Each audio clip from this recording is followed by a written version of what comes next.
properly working, and you got poorer mileage on your vehicle because even when you're not in four-wheel drive, a lot of that machinery is having to be turned by the engine, so it's sucking up some of your fuel there. And he thought that four-wheel drive was mostly cool factor and not real benefit. You know, that it's just, oh, I got the four-wheel drive. And so I asked him then, how do you get by when it really rains? And it does in Beach County. Semi-occasionally, really, really rains, gets really, really muddy. And Don told me that if it was muddy, and he didn't think his two-wheel drive pickup would go there, he didn't go there. And that's all there is to it. He didn't drive into that place to get stuck. And you know, what a four-wheel drive pickup does for you is when you get stuck, you're really, really, really stuck. So it's best just to avoid those places. It's like the guy who said, I got my arm broke in that bar. Don't go in there. Don't go in there. Stay away from that place.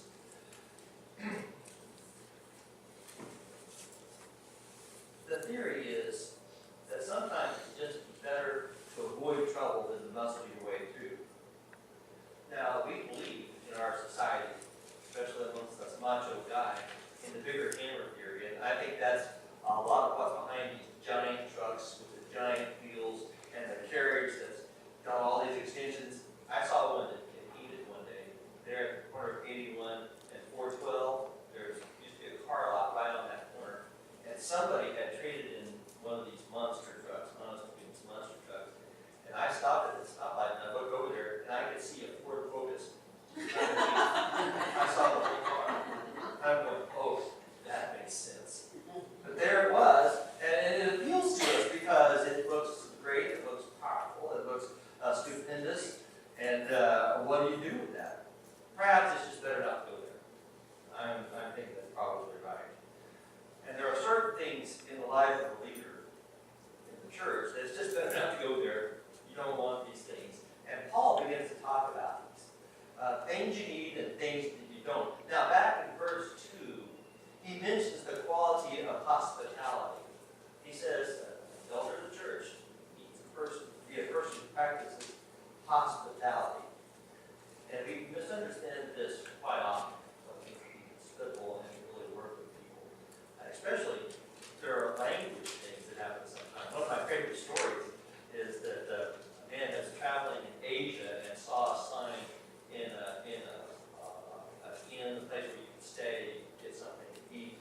And these people had obviously studied English, they knew some of the words, and they realized that we have a way of taking a noun and verbing it, you know what I mean? You get computers so you can computerize your business. So they wanted to fit this idea of hospitality. What they said on the sign was, come in and let us hospitalize you. So, you know, sometimes this is the translation, and we do that with hospitality every once in a while. It means nothing more in the Bible than being a lover of strangers, care of strangers, love in the sense of doing what's good for that person, to be a helpful person. It's not something you owe them, it's not something they earn, it's not something to demand, it's being that thoughtful person who helps people out. To be in the habit of doing good to people who need it. In Acts, the 4th chapter, we see the story of the blossoming of the church. After Peter's first sermon, many people were coming to be Christians out of the Jewish faith, and they were living in Jerusalem there. And it says there was such a mass of people that many of them were selling their goods. They were keeping things in common, and those who had needs, they filled the needs. And it was sounds like communism. That's what it sounds like. But the point is, there was people in need. This is a place in the transition of the church where it was flowering very quickly. These people were there from out of town. They were there for the Passover and that experience. And now they have met this Christian faith, and they are there learning about it, but have no way to make a living. And so, at that moment, the church practiced this great hospitality. This is not a regulation of the church. It should be what we should do every day. But at that moment, that's how God moved them to practice this kind of hospitality. And those who had needs were helped with those needs. It became that place where the nucleus of the church was formed so that it then scattered to where everybody's home was. All over the Roman Empire. And people were provided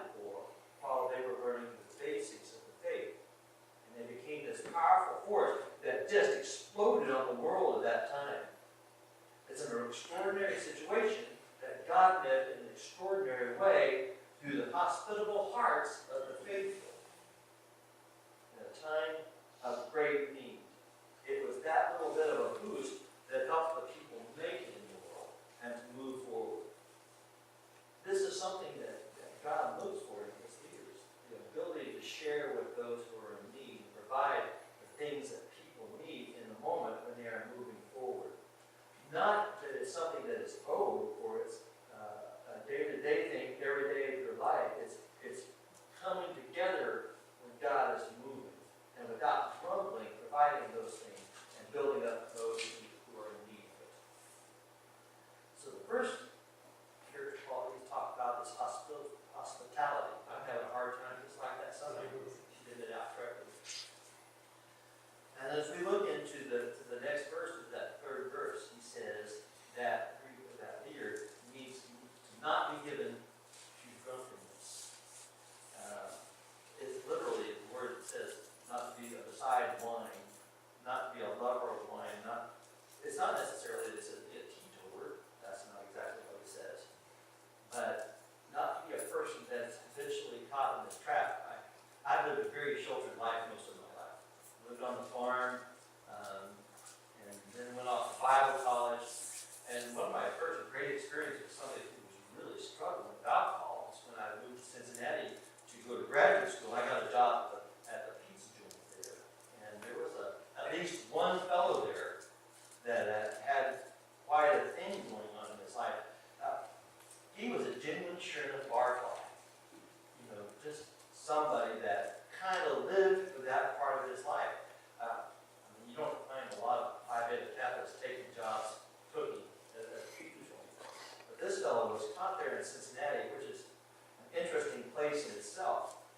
And we would get to work in the morning. I always had the morning shift, and for some reason this guy had it too. He would come to the door, back door, and knock on it. When you open the door, he just kind of comes slumping in, kind of like this, like he was 70, 80 years old.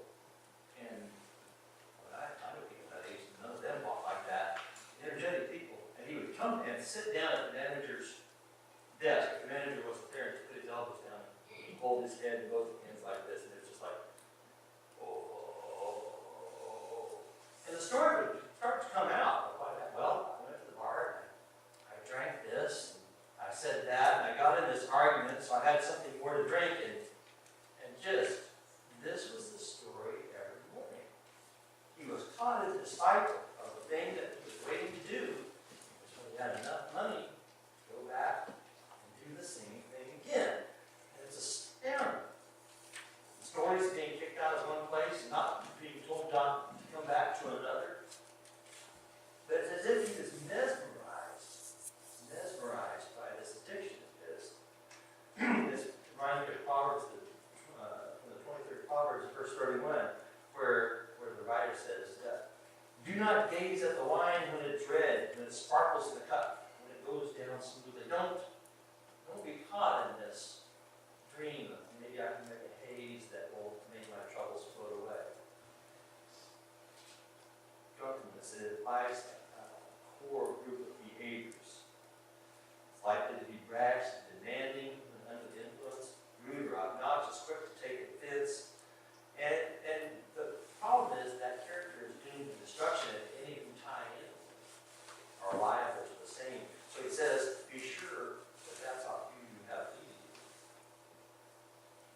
head, overseer, is to be forbearing, is to be one who is kind and gentle, persistent, and giving direction. Tolerate some things that he doesn't accept, but sometimes all for the moving forward of the church and of the people in the church. And so it has to be a person, the leader has to be a person who has that